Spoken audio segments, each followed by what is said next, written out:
v tej predstavi je mogoče najti vrsto vzporednic z različnimi podobnimi dogajanji, lahko tudi z našo osamosvojitvijo, ne.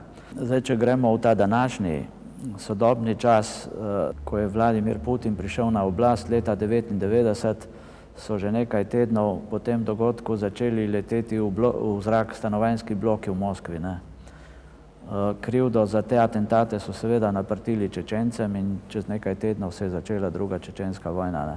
Pri dramaturgiji vojne v vsakem primeru morajo tukaj biti neke izrazito močne osebnosti, tako na strani, ki napada, kot na strani, ki je napadena. V primeru, da na napadeni strani faktično gledano teh močnih osebnosti ni, se jih bo pa ustvarilo.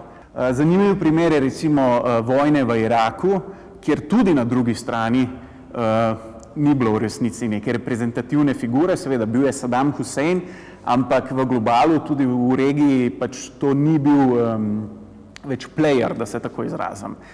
Moški nekako zagovarjajo kulturo vojne, ženske vidim kot zagovornice kulture miru.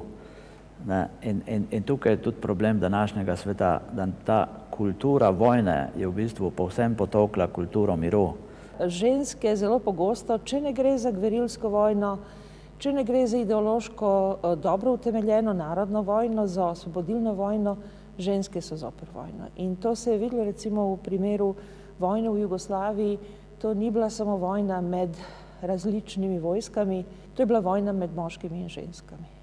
V vojaškem diskurzu v bistvu ženska sploh ne obstaja, ne, mislim, pravzaprav pride samo do ravni, ne vem, vojakinje in ne vem, teh nižjih činov, ki so, čeprav razumem, skozi podvrženi nekim grozljivim seksizmom, posilstvom in kot neka njihova iniciacija je v bistvu prav to spolno ponižanje, ne.